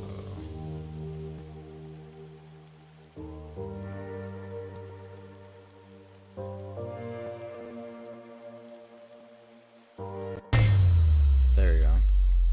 Don't like that. It's a bit too harsh. I'm gonna change this guitar. I don't really like how it sounds anymore. Like I said, I'm probably gonna redo this entire intro because I'm just not liking how it is. I wanted to do something similar to how, as I said earlier, Kotori makes his intros. He adds like the rock, like the drums and stuff like that. More like metal or like rock drums, stuff like that. And I tried doing something similar, but it just doesn't sound right. So I'm probably just gonna get rid of it and give it like a more of a classic hard style intro.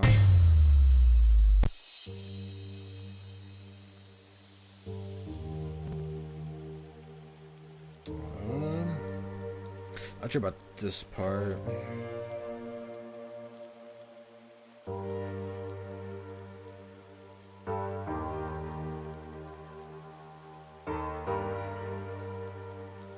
Got the rain, the ambience room going on.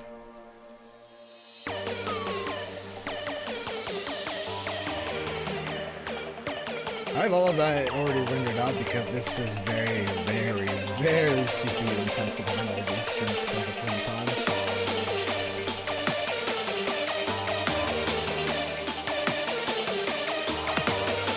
Actually, while we're at it, I got Artstop pack.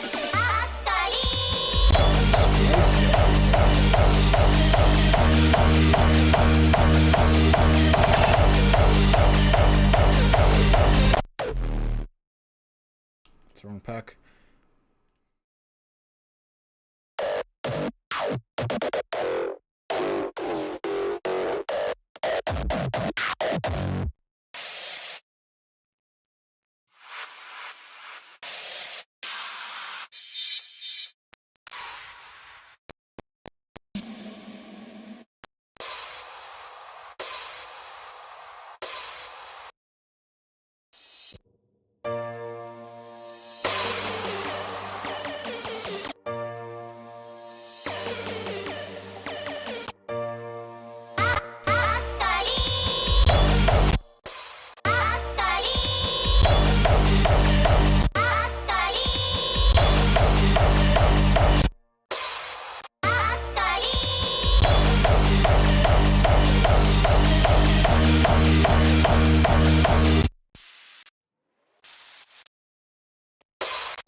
Ah, okay. If I got a heart up, I'm gonna use a heart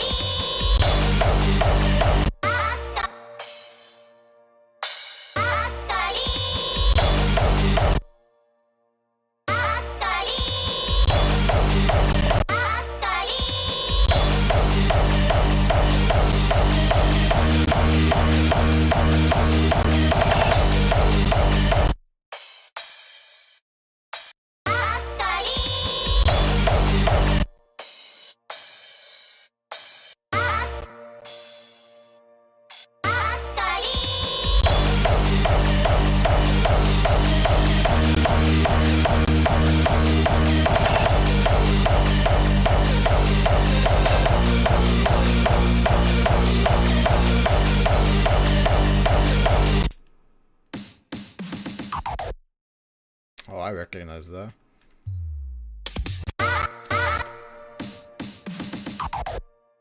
Where's that from? Where's it remind me?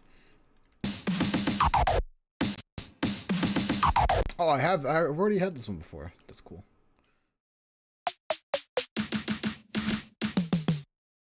Alright, it's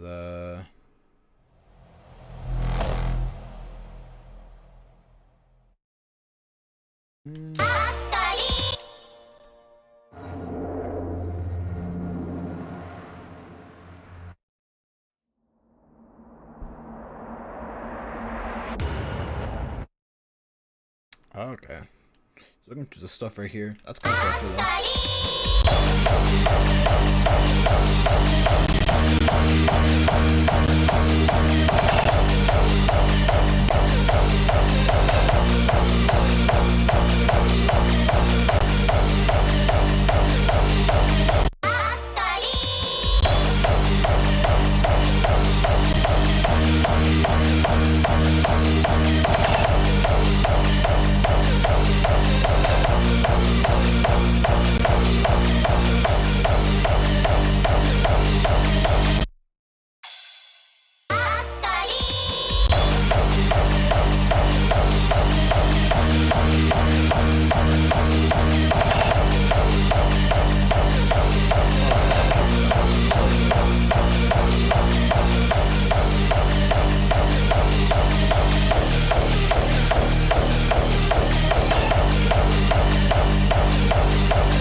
use probably this right here.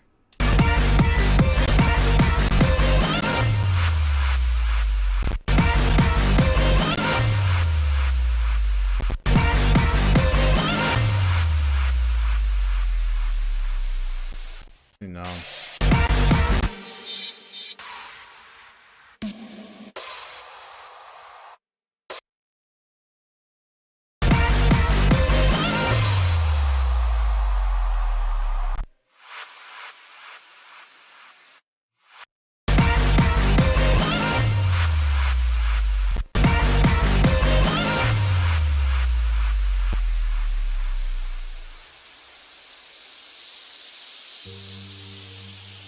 Alright.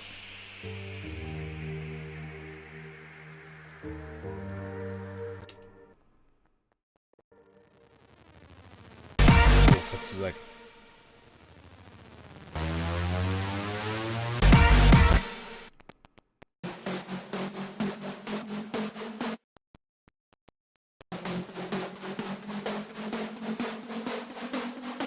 I kinda like that. I dig it.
Oh my god. It sounds so funny.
It's fucking. Oh my god!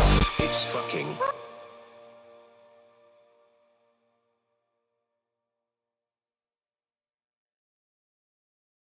It's fucking. Oh my god!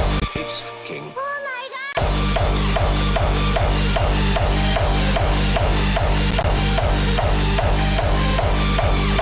It's fucking. Oh my god!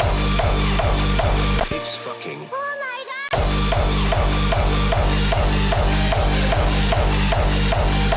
It's fucking. Oh my god! It's fucking. Oh my god! It's fucking. Oh my god!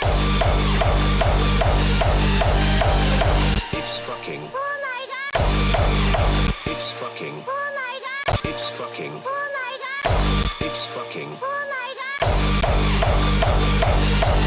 It's fucking. Oh my god! It's fucking. Oh my god! It's fucking. Oh my god! It's fucking. Oh my god!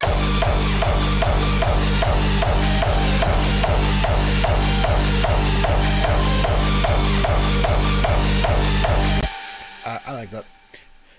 I'm gonna end up the stream here for tonight. But oh man, it felt nice. It felt nice being able to stream music as well. Music again. Stream more production. But yeah. Just So with that being said, stream maybe Friday, maybe depends. Might be music stream. On the schedule it says production gorilla stream. I'm not sure. Maybe, maybe not. We did do a lot done today. If we do, it'll probably be like actual producing instead of working on stuff that I've already done. But yeah, just you know, I'll announce when if I do go live on Friday. So check me on my social medias if you haven't already. I post announcements, life updates, whatever it be, works in progress, stuff like that. All of my social media, so go check it out. Subscribe to the channel if you haven't already. Turn on notification bell so you don't miss any future uploads or streams. But yeah, go check out the links down in the description below. You can find all my social medias, where to listen to my music. Got a Discord server as well if any of y'all are interested in joining it. But with that being said, thank you all for watching. I appreciate every single one of you that stops by to chat or even just to lurk. I appreciate every single one of you guys. Wish the best for you, and I hope you all have a good one, and I'll hopefully see you in the next one. Peace.